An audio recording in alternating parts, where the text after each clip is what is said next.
नमस्कार, मैं हूं रविंद्र जैन और आप देखना शुरू कर चुके हैं सबकी खबर। आपको याद होगा, मध्य प्रदेश में विधानसभा चुनाव से पहले राष्ट्रीय स्वयंसेवक संघ के पुराने प्रचारकों ने एक पार्टी बनाई थी जिसका नाम दिया था जनहित पार्टी। ये पार्टी चूंकि नई थी और बहुत लेट बनी थी, तो इस पार्टी ने फिर भी 15 प्रत्याशियों को पूरे मध्य प्रदेश में मैदान में उतारा था। और अब मैंने इनके जब परिणाम निकाले तो मैं ये देखकर चौंक गया कि 15 के 15 प्रत्याशी को मिला के भी सबको मिला लो तो भी इनको 8,000 से ज्यादा वोट नहीं मिले हैं। आप विश्वास करेंगे, इन सभी की जमानत जब्त हो गई हैं। और ये प्रचारक एक समय में मध्य प्रदेश में भारतीय जनता पार्टी के लिए बड़े आदर्श पुरुष हुआ करते थे। और इस पार्टी के जो अध्यक्ष बनाए गए थे वो थे अभय जैन। हमने उनका इंटरव्यू भी किया था, मैं आपको कुछ वीडियो उनके दिखाता हूं। अभय जैन साहब के हमने इंटरव्यू किया था और उस समय उन्होंने कहा था कि हम चुनाव जीतने के लिए नहीं, केवल अपनी बात कहने के लिए मैदान में उतरे हैं। लेकिन ऐसा लगता है कि इन्होंने चुनाव में फॉर्म तो भरा है, प्रचार नहीं किया और ना ही अपनी कोई बात इन्होंने रखी है। इन्होंने जो 15 प्रत्याशी मैदान में उतारे थे, वो 15 प्रत्याशी पूरे के पूरे जो है ना अपनी जमानत जब्त करा के बैठे हैं। मेरे पास जो सूची आई है मैं एक एक करके आपको बताता हूं। इस पार्टी के बड़े प्रमुख व्यक्ति थे, आधार स्तंभ थे चंद्रशेखर बारोट। चंद्रशेखर बारोट को इन्होंने काला पीपल से उतारा था और यह कहा जा रहा था कि ये बड़ी कड़ी टक्कर देंगे काला पीपल में। और मैंने जब ये परिणाम देखे तो मैं चौंक गया। चंद्रशेखर बारोट को मात्र 787 वोट मिले हैं। आप अंदाज लगाइए, 787 वोट मिले हैं।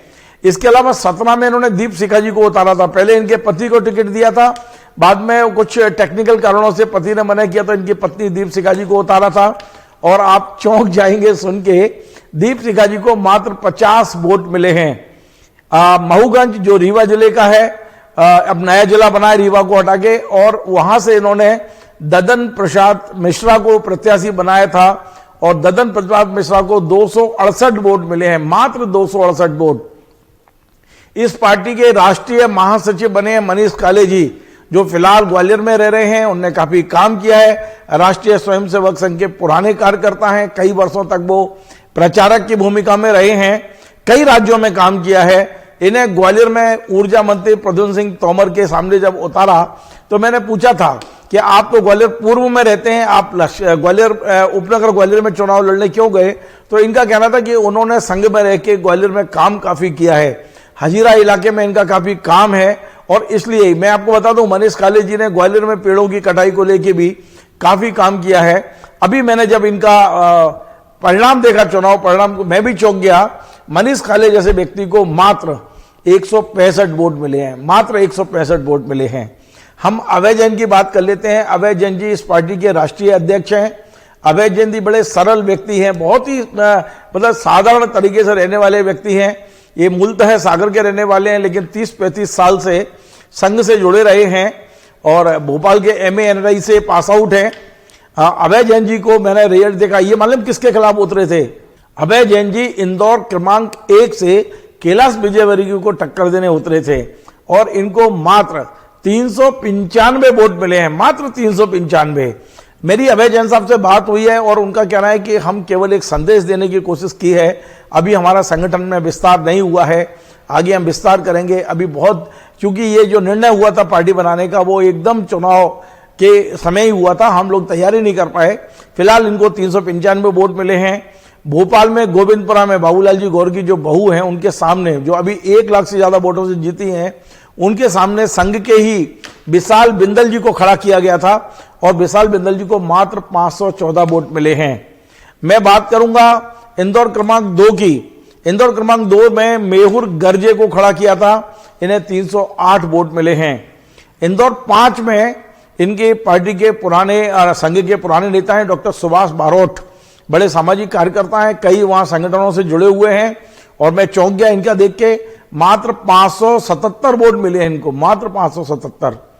इंदौर 4 में इन्होंने विजय दुबे जी को खड़ा किया था, 312 वोट से उन्हें संतोष करना पड़ा है।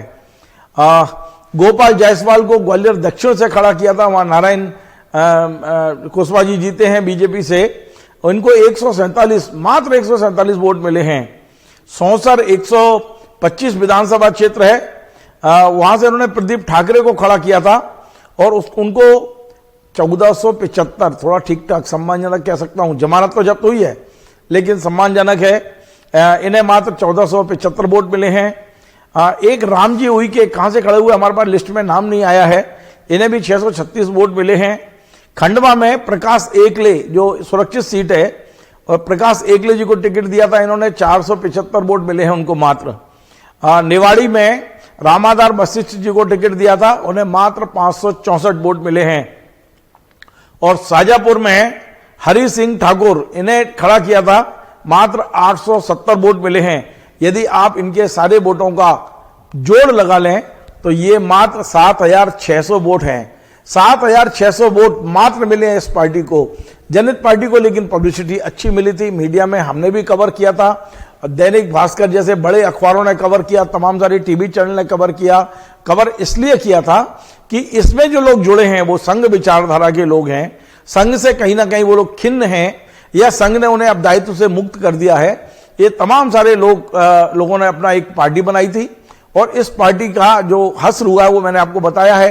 अब हम जब ये अवैध जैन साहब मिलेंगे या दूसरे लोग मिलेंगे तब बात करेंगे कि अब इस चुनाव में इतनी दुर्गति के बाद भी क्या वे राजनीति में आगे बढ़ेंगे, क्या संगठन का विस्तार करेंगे, आने वाले अगले साल जो लोकसभा चुनाव है उसमें भी किस्मत आजमाएंगे, ये आने वाला समय बताएगा।